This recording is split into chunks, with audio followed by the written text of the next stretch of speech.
Muy buenos días con todos. Mi nombre es Ángela Gutiérrez, directora de normatividad de la Dirección General de Programación Multianual de Inversiones del Ministerio de Economía y Finanzas. En esta oportunidad les doy la más cordial bienvenida al ciclo de conferencias y capacitaciones en línea que el Ministerio de Economía y Finanzas ha preparado. Con esta presentación, nosotros empezamos el inicio de todas las conferencias y capacitaciones que vamos a dar hasta el mes de julio. Y todo se transmitirá por la página web del Facebook oficial del Ministerio de Economía, y también otras tendrán que ser inscritas con previo registro. De igual manera, todas estas capacitaciones van a ser colgadas en el canal de YouTube para que ustedes también puedan tener la oportunidad de poder visualizarlo. Cabe mencionar que con la declaratoria de estado de emergencia sanitaria nacional se han visto paralizadas diversas actividades económicas. Entre ellas, también los proyectos de inversión pública, las IOARs, los programas de inversión, también se han visto afectados y los operadores han visto detenidos sus actividades para continuar con la ejecución de estas inversiones. Además, esta paralización también ha afectado a otras personas que están vinculadas con la ejecución de inversiones. Por ejemplo, los contratistas, que también tienen actividades económicas que realizan en el marco de estas actividades. Considerando que las medidas que ha adoptado el Estado establecen diversos procedimientos para el reinicio y la reactivación económica, incluyendo las inversiones públicas, es que desde el Ministerio de Economía y Finanzas hemos visto que es importante conocer y capacitarnos sobre estos procedimientos y las diversas medidas que se están adoptando, con el fin de tomar las mejores decisiones y continuar con la reactivación económica. Sin más preámbulo, voy a dar pase a la Directora General de Programación Multianual de Inversiones, Rocío Béjar Gutiérrez, quien también nos dará una presentación sobre el marco procedimental para la reactivación de las inversiones que están dispuestas por el Decreto Legislativo 1486 y también otras normas que ha adoptado el Estado peruano. Adelante, Rocío. Muchas gracias, Ángela. Este para nosotros es un espacio muy importante porque, dada la reactivación económica, es un esfuerzo que todos tenemos que estar. En ese sentido, voy a dar pase a mi presentación.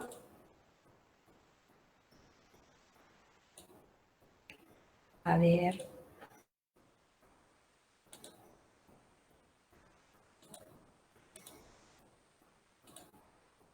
¿Pueden verlo?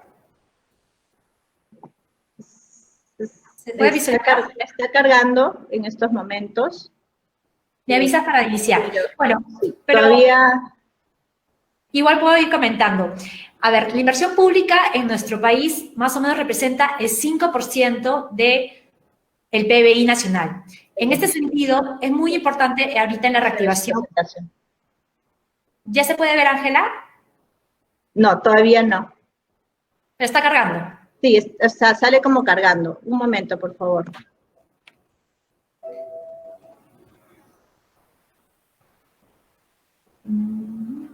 A ver, vamos a ver.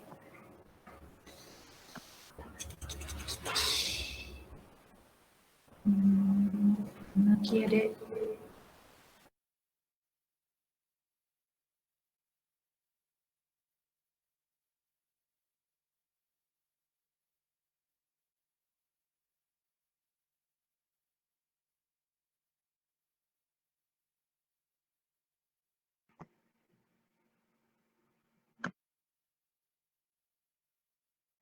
Ya, ahora sí. Sí se ve, ¿no? Ya, perfecto. Entonces, comencemos. Entonces, para nosotros es muy importante dar algunos lineamientos y hemos sacado algunas disposiciones legales para que efectivamente podamos reactivarnos rápidamente. Sin más preámbulos, ¿Qué se ha visto afectado por el COVID? Es muy importante entender que por efectos de la emergencia sanitaria, nuestro programa de ejecución de inversiones se ha visto afectado. También se ha visto afectados los rendimientos y la cantidad de personas necesarias para la ejecución. Dadas las medidas que ha dispuesto el MINSA, es necesario entender que hay rendimientos que han cambiado, por lo cual afectan a nuestra inversión. Adicionalmente, claro está que estos va a afectar al costo de la inversión. Si antes teníamos programados ciertos gastos, ahora se van a ver incrementados. En este sentido, ¿qué debemos tomar en cuenta? Bueno, tenemos un marco normativo que hemos dispuesto, el Decreto Supremo 101 y el Decreto Supremo 103, ya da inicio a la reiniciación de la actividad constructiva.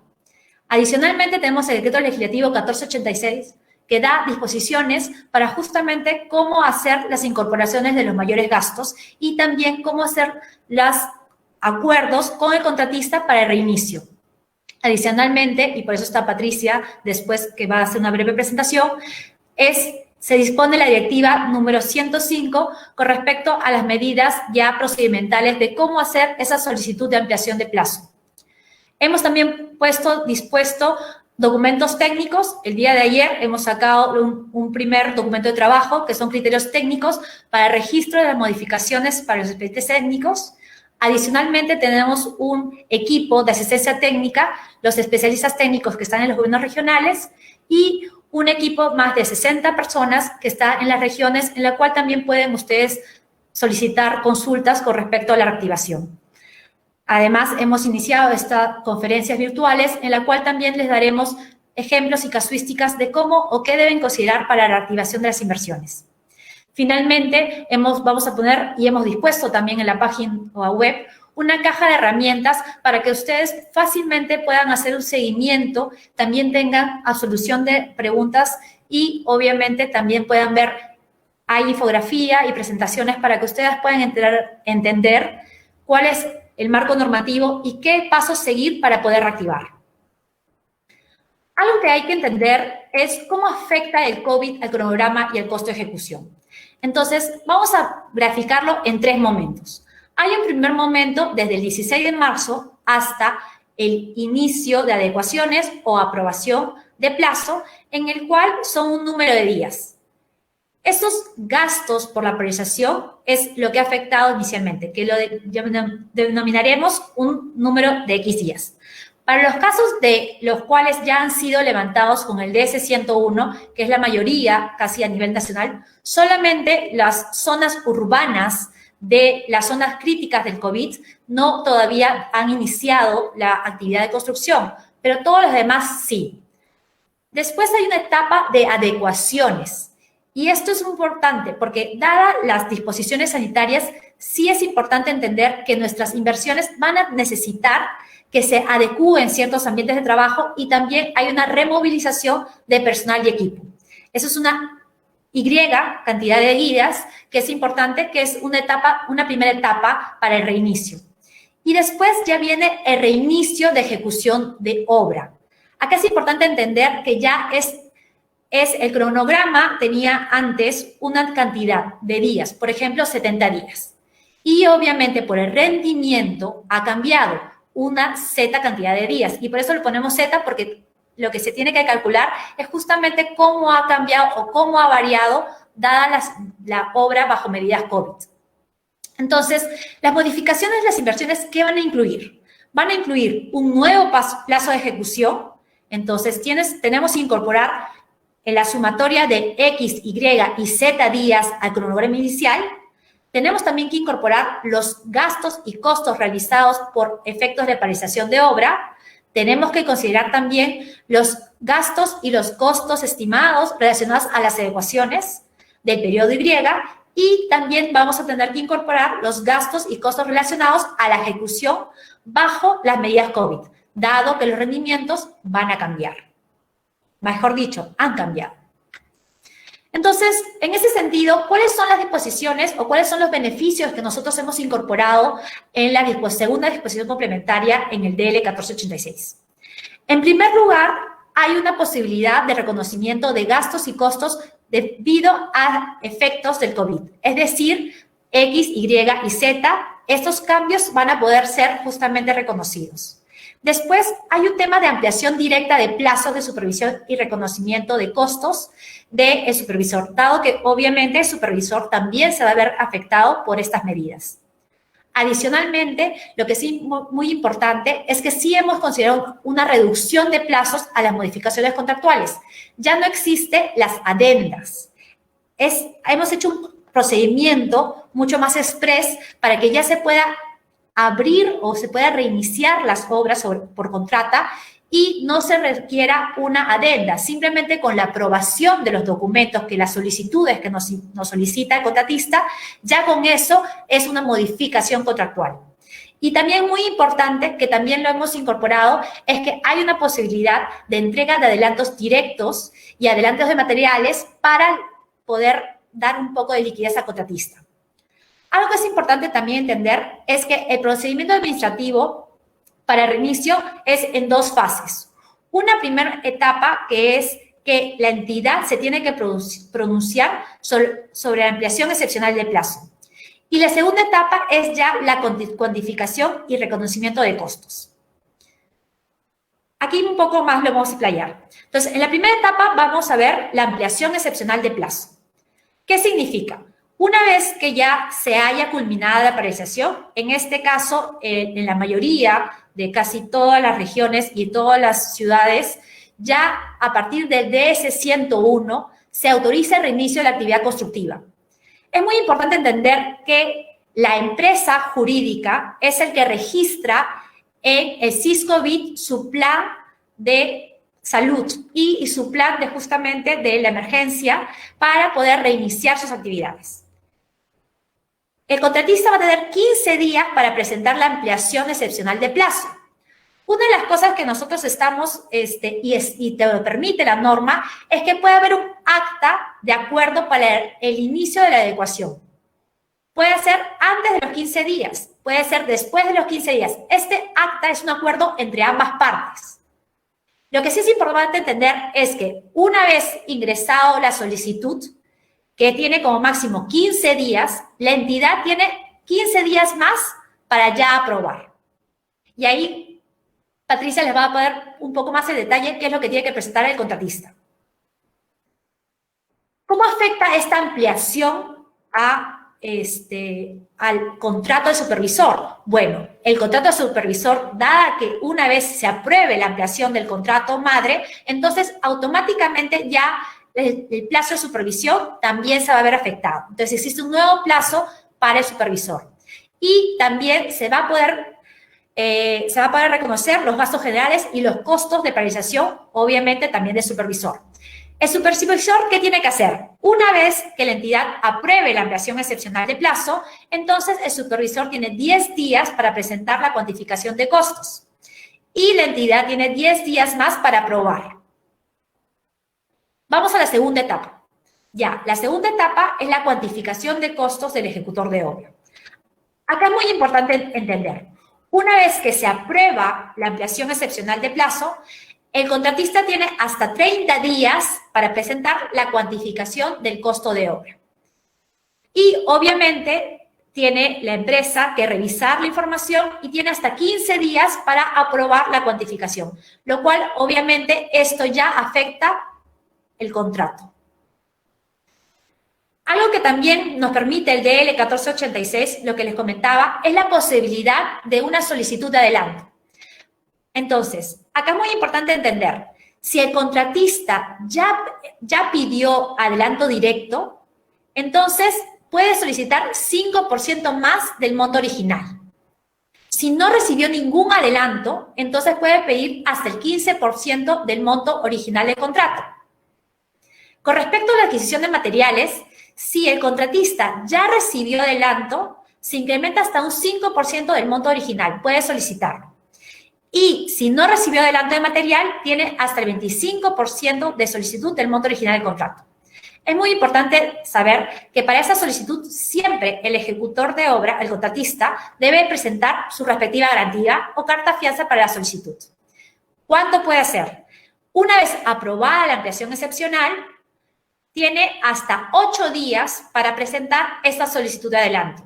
Y la entidad tiene hasta 7 días, una vez presentada, para aprobar la entrega de adelantos.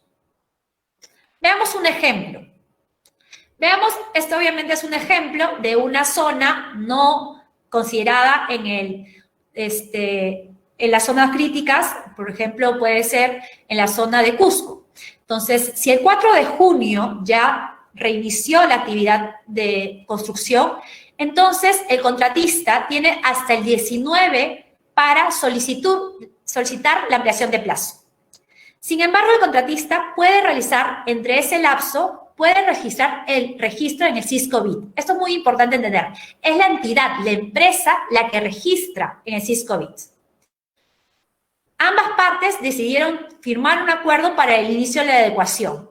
Se realiza el inicio de adecuación el 13 de junio y, por lo tanto, el periodo de paralización, que es desde que es el 4 de junio hasta que ya se pueda, se reinicie, se incluye toda la etapa de adecuación, son 88 días. Y una vez iniciada la adecuación hasta el reinicio de ejecución de obra, nosotros le llamamos el periodo de ejecución. En este ejemplo es desde el 13 de junio hasta el 30 de junio, cuando ya se reinicia la obra.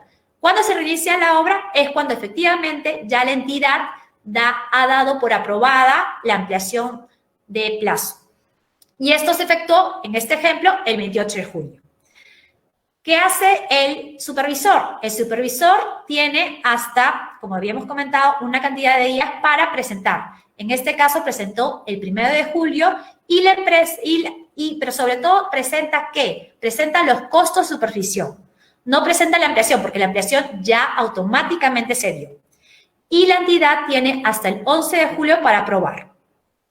Finalmente, es muy importante entender que el tema de los costos, una vez tiene 30 días de empresa contratista para presentar los costos de obra, la cuantificación de costos. Por lo tanto, en nuestro ejemplo, el contratista tiene hasta el 28 de julio para presentar.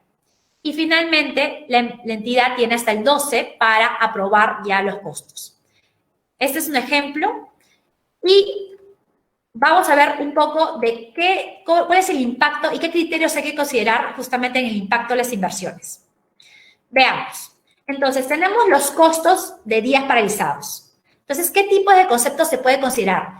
Ahí tenemos la vigilancia durante la paralización, los servicios básicos, la extensión de carta fianza, el personal que habría elaborado de acuerdo a su programación, otras afectaciones de marco en el contrato. ¿Y qué debe verificar la entidad? ¿Qué debe verificar la entidad pública? ¿Cuáles son los costos directos y los gastos generales que sean acordes al contrato? Que la planilla o recibo por honorarios del personal corresponda al periodo efectivamente de realización para que se puedan reconocer. Otro concepto, por ejemplo, es por los días para adecuar los ambientes provisionales bajo medidas COVID. ¿Ahí qué debes considerar? Los costos de personal y gastos generales de contratista durante el plazo de adecuaciones y obviamente el sustento va a tener que ser efectivamente los recibos por honorarios o facturas de los gastos generales para que ustedes puedan obviamente reconocer. Hay también los conceptos de removilización, como habíamos visto, que es muy importante entender porque en unos casos ha habido removilización de personal y tienen que regresar a la zona obviamente, de la obra. Y ahí incluye ¿qué conceptos? El traslado del personal que no reside en la localidad. Entonces, ¿cómo se puede verificar esto? Obviamente, con el DNI o recibo para ver la dirección de residencia o comprobantes de pago para el uso de servicio de transporte. Bueno, porque obviamente se tiene que también verificar sus sustentos. Otro concepto es la movilización de los equipos. Entonces, ahí, ¿qué concepto se va a considerar dentro del costo? El traslado de equipos. ¿Cómo se puede nosotros verificar como entidad? Vamos a verificar si los equipos efectivamente fueron retirados. Vamos a ver comprobantes de pago. Otros conceptos que hay que considerar son los gastos de adecuaciones de las obras provisionales. Por ejemplo, ambientes de ducha, lavatorios, comedor. Hay algunas adecuaciones que hay que considerar por la emergencia sanitaria y obviamente cómo se va a sustentar, obviamente con comprobantes de pago, con facturas. Otro tema muy relevante es la identificación de la sintomatología de COVID previo al ingreso del centro de trabajo. Eso es una solicitud, una medida que sí solicita el MINSA, porque eso es importante. Entonces, ¿qué conceptos hay que considerar? Obviamente, pruebas rápidas, guantes, termómetros, entre otras cosas, y un personal médico o enfermera para poder llevar a cabo estos conceptos. Y obviamente, ¿cómo se verifica? Con comprobante de pago. Las medidas preventivas, que también son muy importantes, las señaléticas, los paneles. El otro concepto también es el plan de vigilancia, prevención, control, que son los costos por elaboración del plan e incremento de implementos de protección personal, las EPPs y el costo de mascarilla, que son importantes también reconocer. Y obviamente acá siempre la entidad cómo va a reconocer y cómo va a efectuar el gasto es obviamente con los comprobantes. Finalmente, algunas consideraciones que sí es importante entender es que para la atención de estos gastos y costos derivados de las inversiones, es necesario que las entidades sí hagan unas modificaciones presupuestarias correspondientes y que sí también hagan una priorización y puedan realmente ver su calendario, obviamente en el marco de las normas del sistema de presupuesto público. Otro tema que también es importante es que todos estos costos derivados por la ampliación y obviamente los adelantos que se van a otorgar sí tienen que estar sujetos a los principios de eficacia, eficiencia, equidad e integridad, que son siempre muy importantes. Otras consideraciones que hay que tomar en cuenta y que también lo incorpora el DL 1486 es que estos costos directos y gastos derivados a las medidas del COVID sí pueden ser revisados periódicamente, obviamente para verificar la correspondencia de los rendimientos reales y los precios actuales del mercado. El registro, como les comentaba, el registro del plan de vigilancia, prevención y control del COVID se debe realizar en el SISCOVID. ¿Y quién lo realiza? La entidad jurídica. En este caso, si es una obra por contrata, es el contratista el que registra.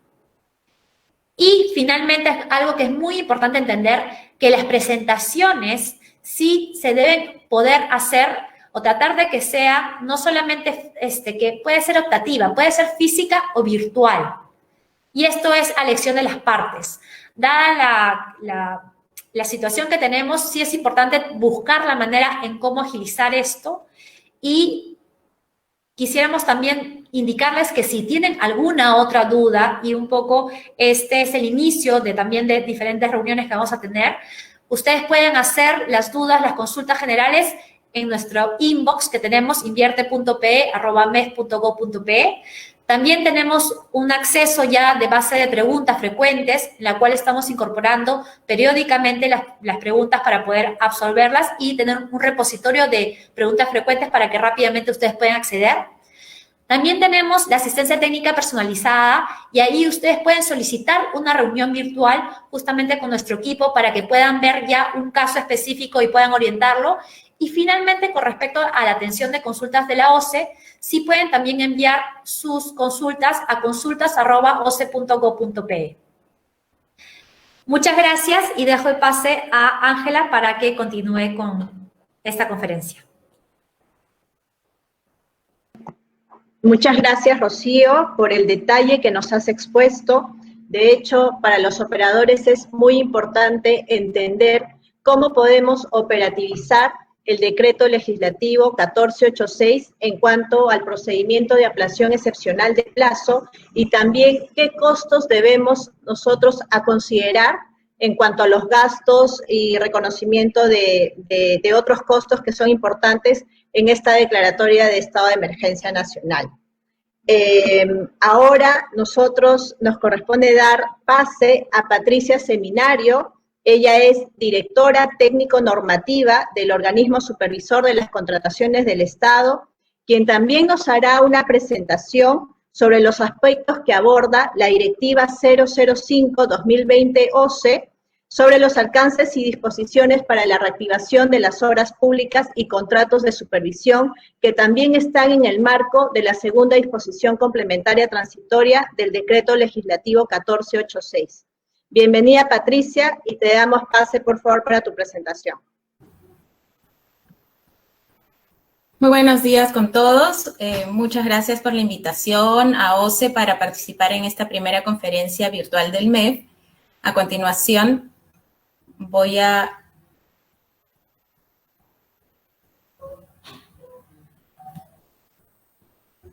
compartir la presentación.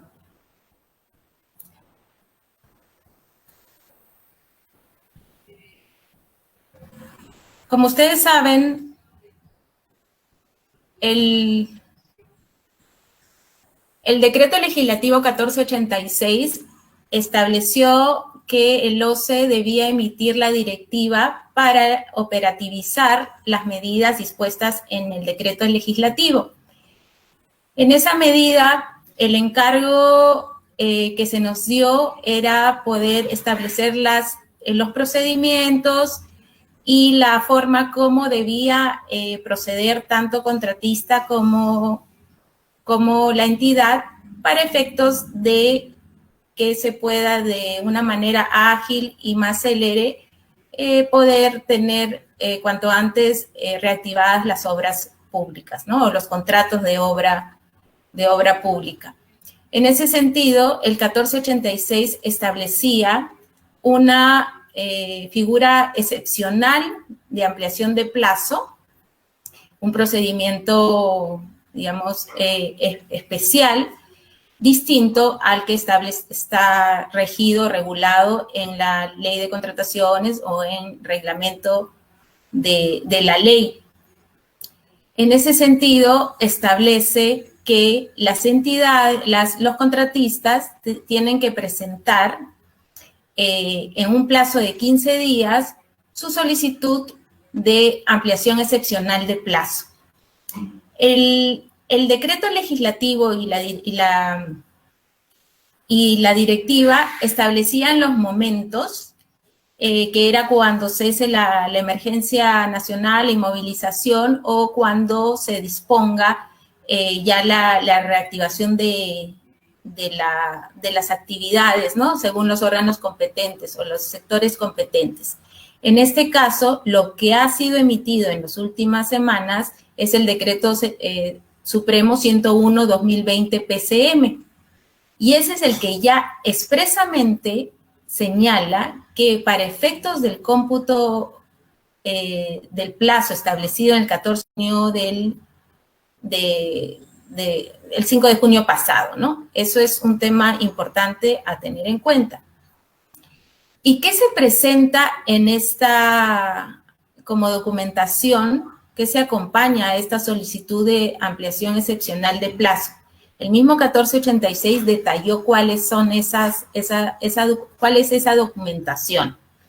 Y lo primero que señala es la cuantificación de plazo. Ya Rocío habló de los plazos que estarían involucrados en esta nueva cuantificación que tiene que hacer el contratista, ¿no? Primero está el tema de la paralización. Segundo, está todo los días que le va a tomar todo lo de la adecuación de las medidas sanitarias. Y también está el plazo, el mayor plazo que va a tener que va a necesitar para la ejecución de la obra en sí. Como ustedes saben, ahora la obra, para la ejecución de obras, si tenía 100 obreros, ahora va a tener seguro la mitad. Entonces, esa forma de trabajo, esa forma de ejecución nueva de la obra, tiene que cuantificarse. Y eso es lo que presenta, digamos, ese es el plazo que va a solicitar de ampliación. Junto con ello también presenta el nuevo cronograma de ejecución, ¿no? En ese nuevo cronograma de ejecución tiene que detallar cuándo va a iniciar propiamente o cuándo va a iniciar o reiniciar la obra propiamente dicha. Porque hay que tener en cuenta también de que hay obras o hay contratos que se han visto paralizados que no iniciaron. No iniciaron porque ustedes saben que en obras, para el inicio del plazo de ejecución de la obra, se tienen que dar unas condiciones. Puede haber contratos en las que todavía no se habían dado esas condiciones, entonces recién se iban a iniciar. Bueno, igual va a haber un nuevo cronograma en el que defina esa fecha de inicio o reinicio, el programa de ejecución de obras, el nuevo calendario de avance de obra, el nuevo calendario de adquisición de materiales y utilización de equipos, el plan de seguridad y salud para los trabajadores actualizado y la propuesta de reemplazo de personal. En el caso del plan de seguridad es importante señalar que este sí es el plan vinculado a la obra. La obligación que tiene toda empresa contratista, toda empresa, digamos, que se dedica a este rubro de la construcción, es presentar en el SICOBIT su plan de seguridad en el trabajo, ¿no? Plan de vigilancia y seguridad en el trabajo, como empresa, para reiniciar sus actividades como empresa, las medidas que ha dispuesto dentro de su empresa para iniciar o reiniciar sus actividades. El plan que presenta acá ya es el plan vinculado a la obra, al proyecto en sí. Por ejemplo, el tema de que para reiniciar tiene que hacer unas adecuaciones. Bueno, va a comprar mascarillas, va a ampliar los campamentos, va a establecer una zona de desinfección, va a ampliar seguro el comedor, todo lo que corresponda, ¿no? Hay obras de distinta envergadura, ¿no? Pero ese es el plan vinculado a la obra. Por eso se presenta acá, porque esa es la documentación que va a revisar la entidad para finalmente aprobar la ampliación excepcional de plazo. Eso es en cuanto a la solicitud, ¿no? Y la entidad emitirá también en 15 días su pronunciamiento respecto a la solicitud. Hay un tema también que contemplar. ¿Qué pasa si no presenta la documentación completa?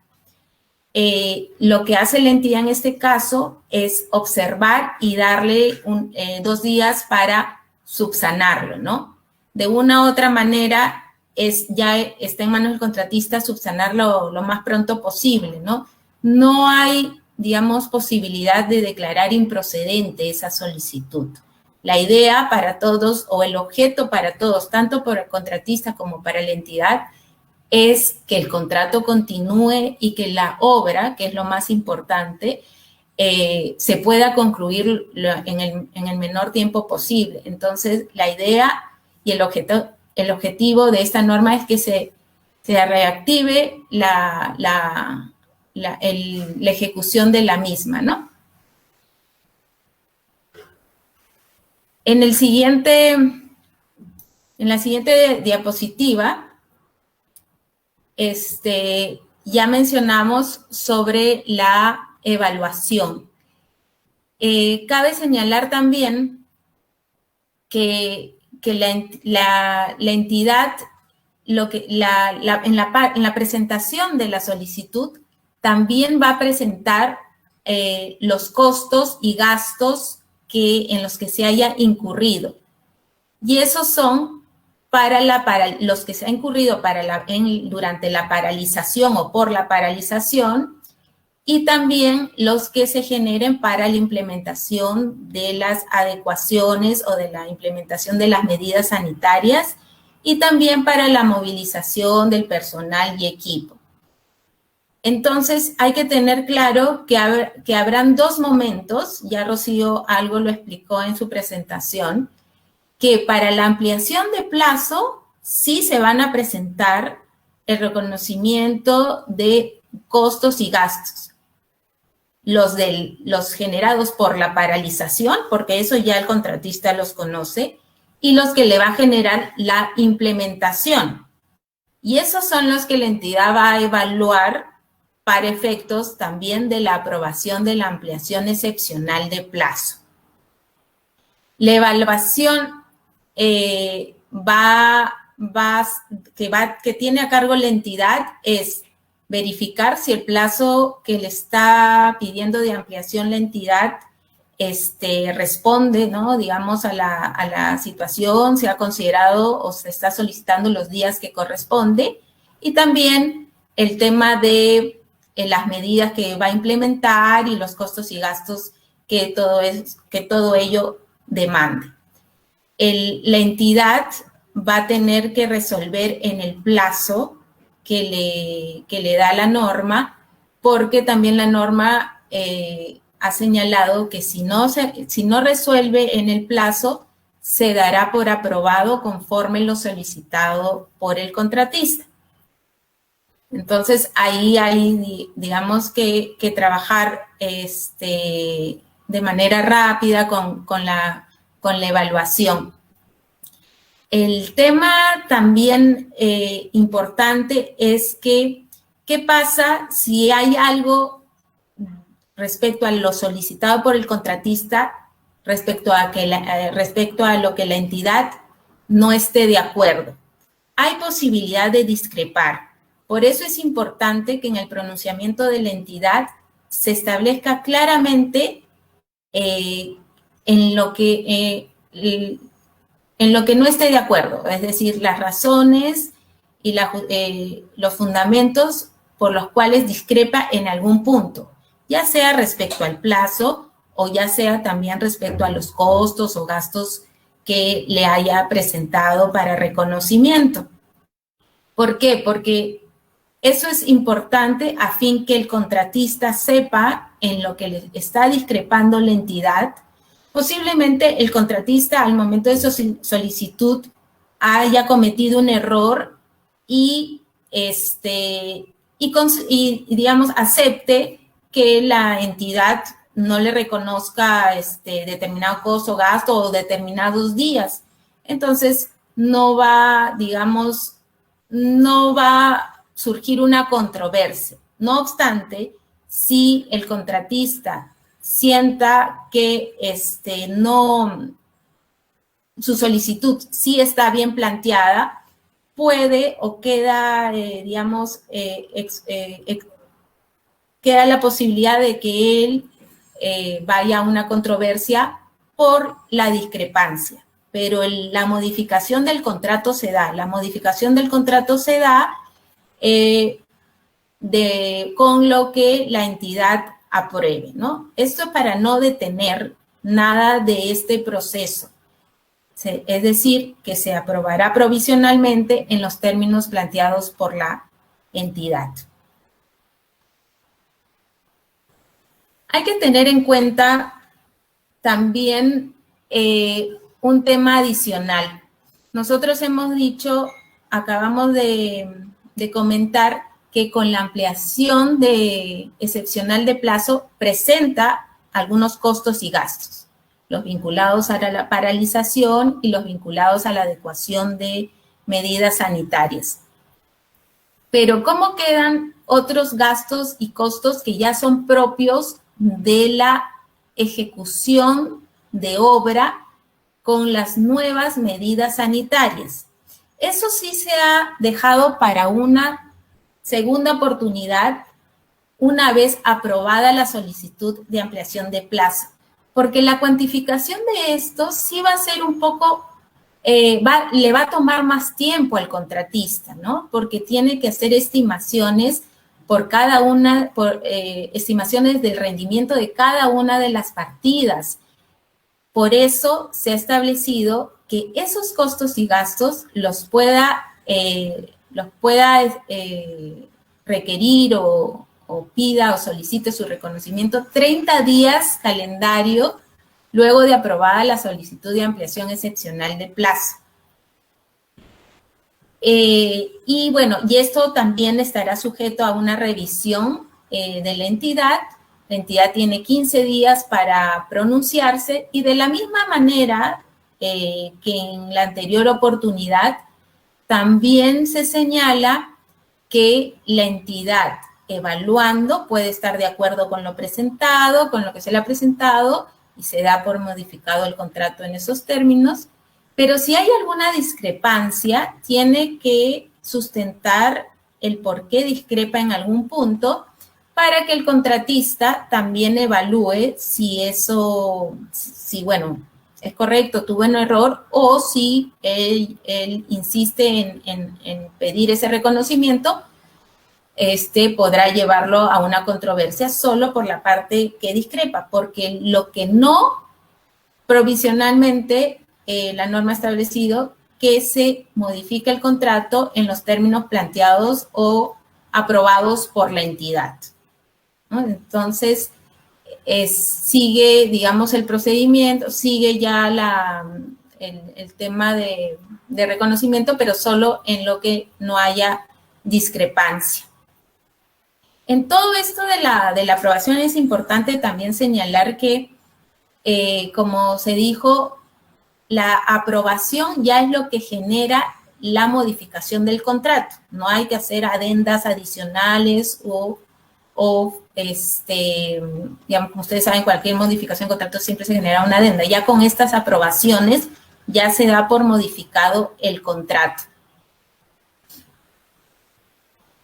Por otro lado, respecto al supervisor de obra, lo que se ha considerado en la directiva es que aprobada, siendo la supervisión o corriendo la supervisión, la suerte, digamos, del contrato de ejecución de obra, ya modificado el contrato, aprobada la ampliación excepcional de plazo para el contrato de ejecución de obra, también se entenderá aprobada la ampliación de plazo del contrato de supervisión.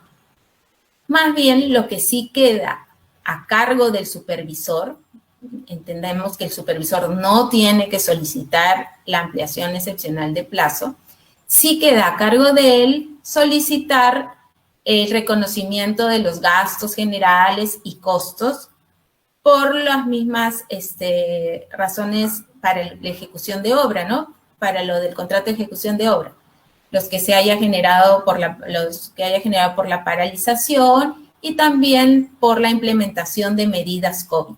Eso lo presentará la entidad en un plazo de 10 días luego de aprobada la ampliación excepcional de plazo del contrato de obra, y tiene la entidad 10 días para pronunciarse. De la misma manera, si está de acuerdo, si lo aprueba, sin necesidad de suscribir una adenda, se da por reconocida los gastos generales y los costos que haya solicitado el supervisor.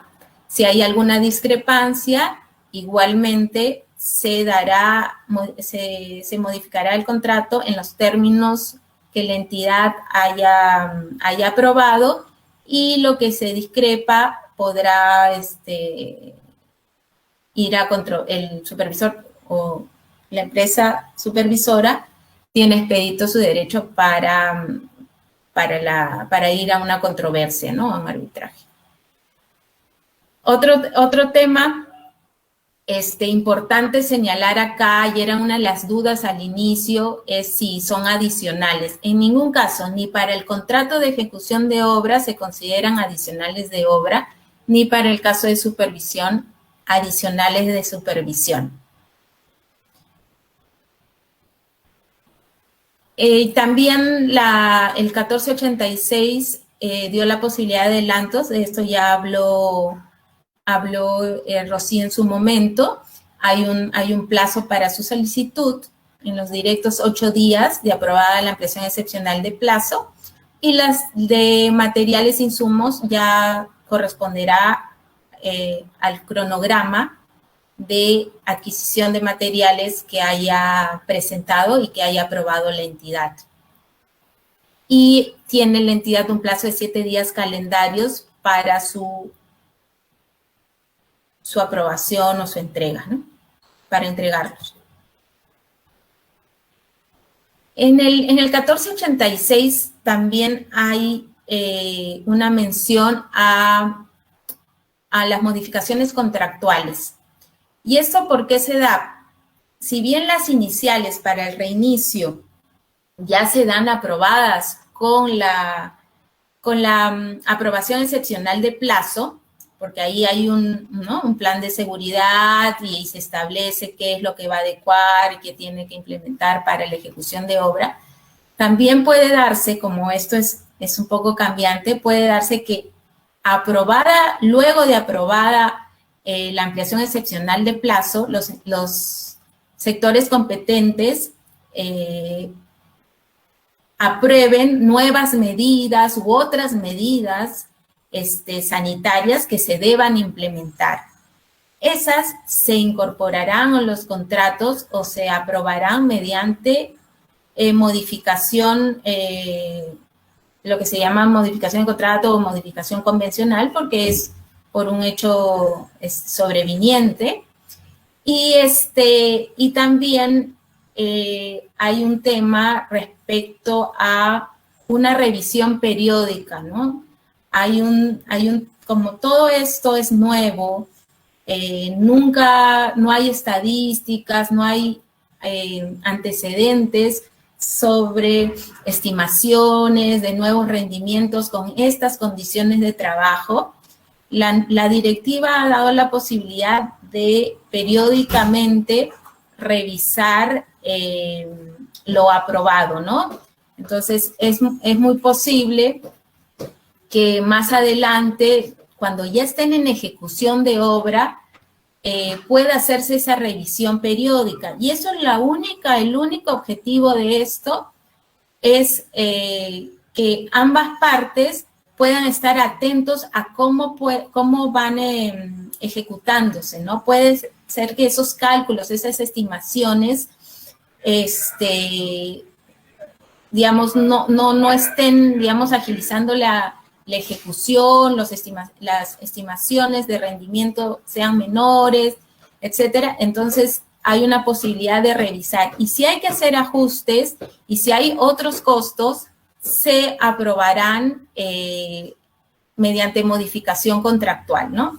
Ese es un acuerdo de las partes en los que, como siempre, y como lo dijo Rocío, siempre deben regirse por los principios de equidad, ¿no? De integridad.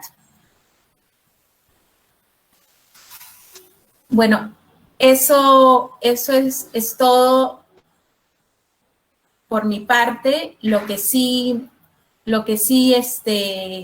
quería mencionar es que hay una parte de la presentación en la que se dice que podrían las partes acordar las adecuaciones antes, digamos, de la aprobación excepcional de plazo, ¿no?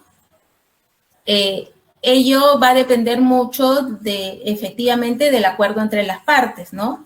El contratista y la entidad, si quisieran, pueden decir que adelante alguna de las adecuaciones que tenga que hacer en respecto a las medidas sanitarias, pero hay que tener claro que sí, ya es obligatorio para el contratista hacerlo luego de la aprobación de la ampliación excepcional de plazo, ¿no? Ahí ya se genera la obligación.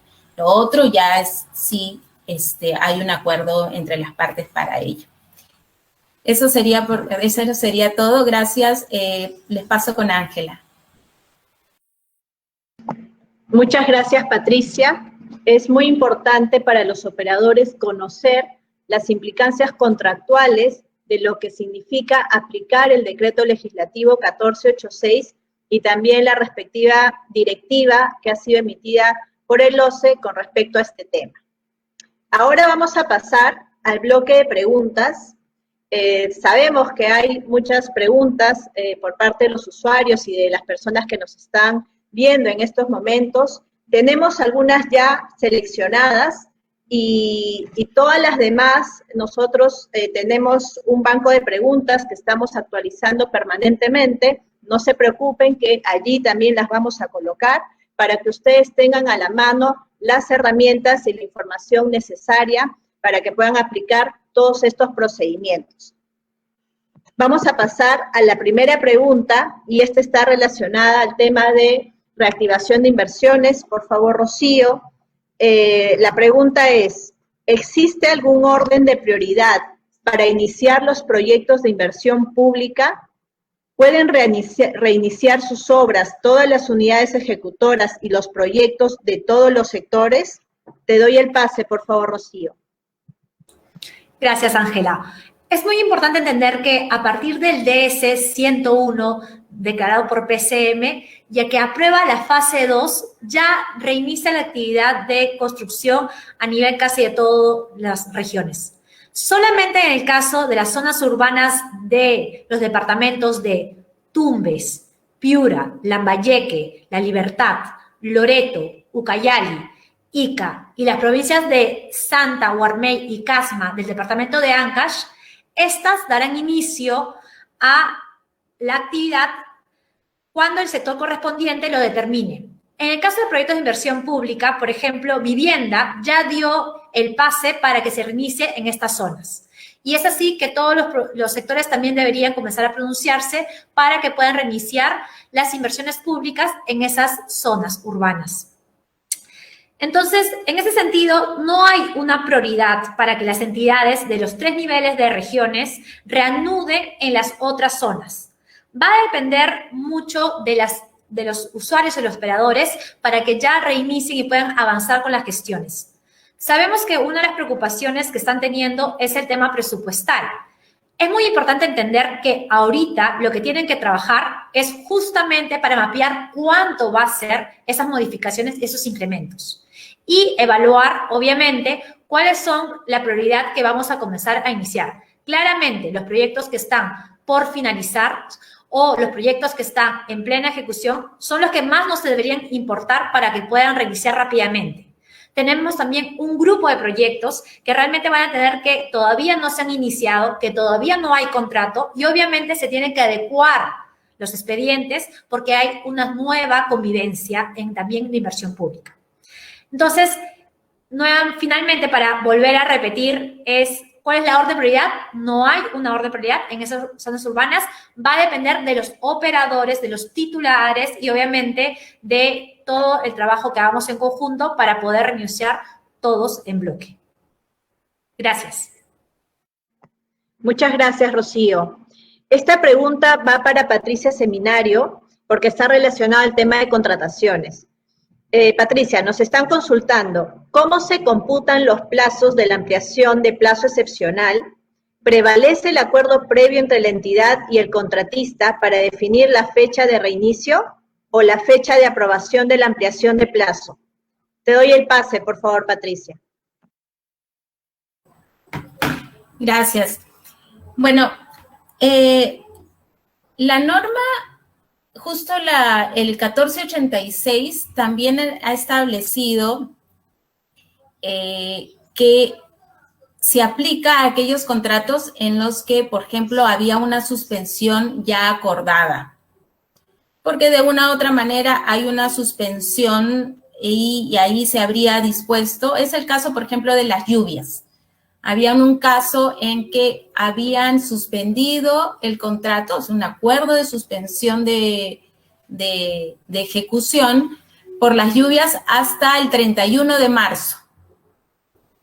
Entonces, ¿cómo se computaría ese plazo? Si había un acuerdo ya de suspensión, esa ampliación de plazo ya tendría que regir a partir, o los días que él tendría que contar serían a partir del 1 de abril. De abril, porque ya había un acuerdo previo de suspensión.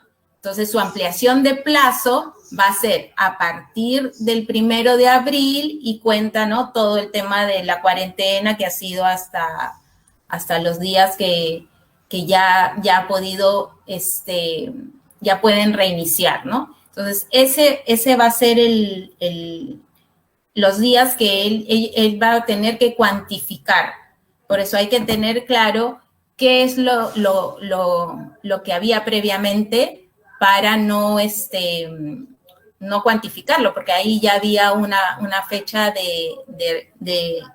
de reinicio, ¿no? Porque si en una situación normal, si no hubiese habido el estado de emergencia, el 1 de abril hubiese reiniciado esa obra o ese plazo de ejecución. En el caso, como ya se declaró la emergencia, la inmovilización, ya hay que contar a partir del 1 de abril, que era el primer inicio o reinicio, digamos. Gracias. Muchas gracias, Patricia. Pasamos a la tercera pregunta. En este caso es para Rocío. Rocío, nos están consultando, en el caso de las obras que se ejecutan por administración directa, ¿qué pasos se deben seguir para reactivarlas? ¿Cómo se hacen los registros en el SISCOBID en esos casos? Te doy el pase, por favor. Gracias. Bueno, para el caso de las obras por administración directa, es importante entender que el DS ya también los autoriza a reinicio de las actividades.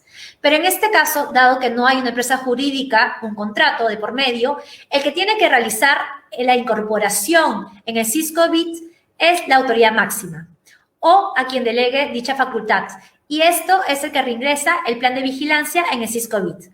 Una vez que reingrese el plan SISCOBIT, lo que va a pasar es un poco lo que habíamos comentado. Va a tener una fase de adecuación para los ambientes y obviamente después ya viene el reinicio de ejecución de obra. Es simplemente lo que sí es importante entender es que también es necesario que se hagan estas estimaciones y obviamente también se registre la información en nuestros formatos disponibles en InviertePE para que nosotros también podamos estar mapeando cómo van iniciando. Gracias. Muchas gracias, Rocío, por tu respuesta. La siguiente pregunta es para Patricia.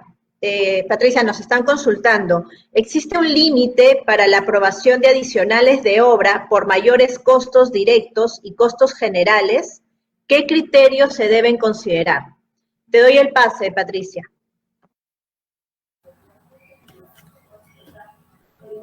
Bueno, esta pregunta no está muy vinculada al tema, porque habría que aclarar, en todo caso lo vuelvo a aclarar, los temas de reactivación por el 1486 y los que finalmente también ha establecido o regulado la Directiva 005, ha dejado en claro que toda la implementación de medidas, de estas medidas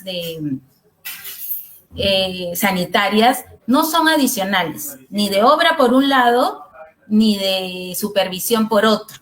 Entonces, la pregunta, en todo caso, la vinculo más a eso, ¿no? ¿Qué costos o gastos generales se van a considerar? Bueno, como señalé, en la ampliación excepcional de plazo, considera los costos y gastos que están vinculados a la paralización, a la implementación de las medidas y de la removilización de personal. Ese es en un primer momento. Luego, los costos y gastos que son vinculados ya a la nueva forma de trabajo, los nuevos rendimientos, eso se presenta 30 días después de aprobada la ampliación de plazo.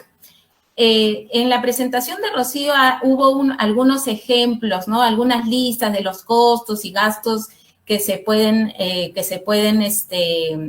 presentar, ¿no?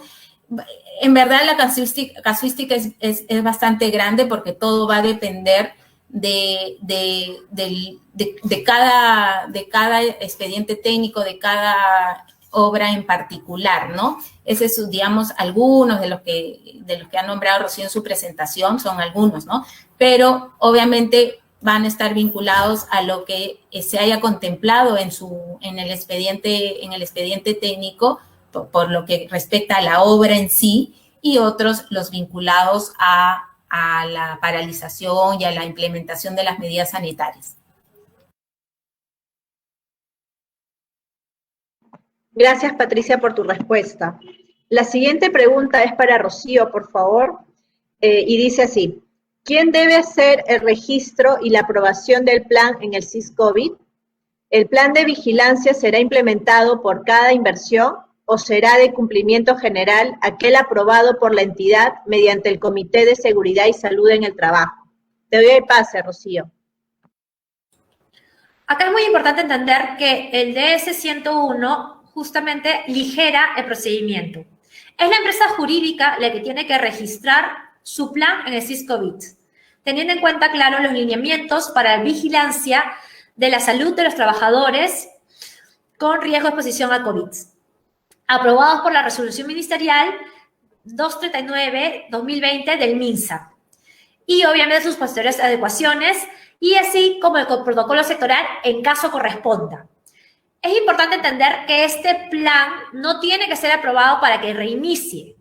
Esto, ahora el DS-101 lo que indica es que una vez incorporado el plan, después va a haber una fiscalización posterior. Entonces, este plan, para que no es por cada inversión, es la empresa jurídica, ya sea la entidad pública que por administración directa o ya sea la entidad contratista, ellos es lo que van a adoptar para todas sus inversiones, para toda su actividad económica. Entonces, esto es importante entenderlo para poder hacer esa distinción y que no sea un procedimiento más o que se crea que se tiene que recién aprobar para poder reiniciar. Muchas gracias. Muchas gracias, Rocío. La siguiente pregunta es para ambas. Por favor, la voy a leer y luego comentamos cómo la dividimos. ¿La aprobación de una ampliación de plazo excepcional y costos adicionales implica la modificación del contrato o la suscripción de un nuevo contrato? ¿Se debe modificar los formatos del INVIERTP para registrar estos cambios? ¿Cuáles? Por favor, Patricia, si tú nos puedes responder la primera parte, y Rocío, en cuanto a la pregunta de los registros en el INVIERTP. Doy pase a Patricia. En primer lugar, hay un contrato, ¿no? Hay un contrato de obra y este va a ser modificado. ¿Y cómo va a ser modificado? Con la ampliación excepcional de plazo, con las modificaciones contractuales por el 34A, que es por el artículo 34, que son modificaciones contractuales que llamamos convencionales, pero el mismo DN y la misma directiva señalan que ni siquiera se va a hacer adenda, no se hace una adenda. Con la aprobación ya se genera la modificación del contrato en los términos de la aprobación, ¿no? Entonces, no hay que suscribir un nuevo contrato y incluso la regulación señala que no se va a suscribir una adenda, ¿no? Y eso es un poco para agilizar. Gracias, Patricia. Por favor, Rocío, si nos puedes responder sobre el tema de los registros. Te doy el paso. Gracias. Esto es muy importante porque sí creemos que como ente rector y también algo que es muy importante para que los operadores también puedan hacer seguimiento es tener el registro y por eso hemos preparado unos criterios técnicos para el registro de las modificaciones de los expedientes técnicos justamente en fase de ejecución en este marco de reactivación económica.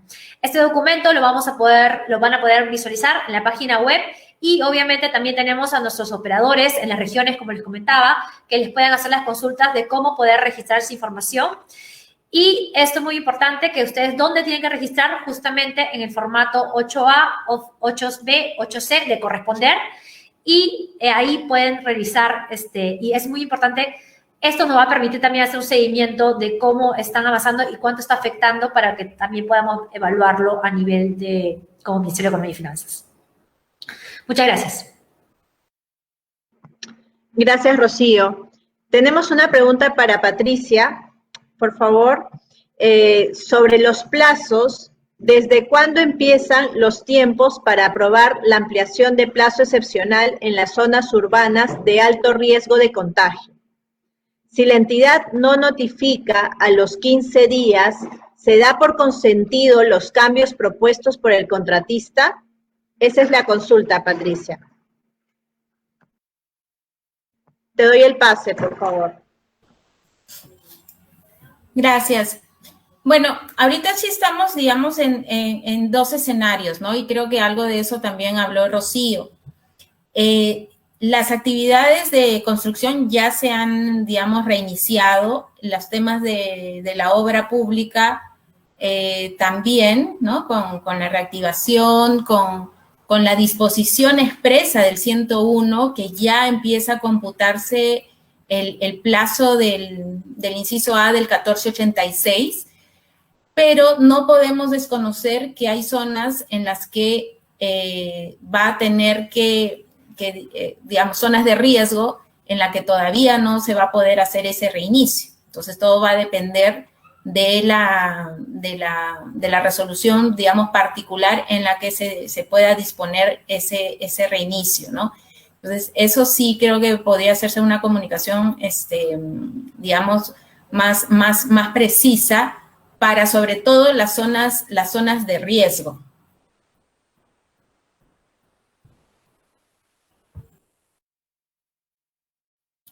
Gracias. Muchas gracias, Patricia. Realmente el tiempo ya está complicado para continuar con las preguntas. Sabemos que han quedado varias todavía pendientes por responder. Nuestro equipo técnico la está revisando detalladamente y los vamos a también colgar en el banco de preguntas de la página web del Ministerio de Economía y Finanzas. Esta solamente es una presentación que hemos realizado como inicio de todas las capacitaciones virtuales que vamos a hacer, como les comenté al inicio. Otros temas pendientes de capacitación está la reactivación de las inversiones, la gestión presupuestal de las inversiones, que también sabemos que hay muchas preguntas por ese tema, y bueno, las inversiones para la atención de la emergencia, que en su momento les estaremos comentando cuándo se van a realizar, en qué fecha, hora y los detalles de cómo pueden ustedes acceder a esas capacitaciones. Les agradecemos por su tiempo, por su espacio. Rocío Béjar ya comentó cuáles son nuestros canales de atención. Estamos a su entera disposición para todas las consultas que tengan, porque justamente desde el Ministerio de Economía y Finanzas es de nuestro interés que se puedan reactivar la ejecución de las inversiones, porque así también estamos ayudando a la reactivación de nuestra economía. Muchas gracias a todos y estamos viéndonos en otra oportunidad. Buenas tardes.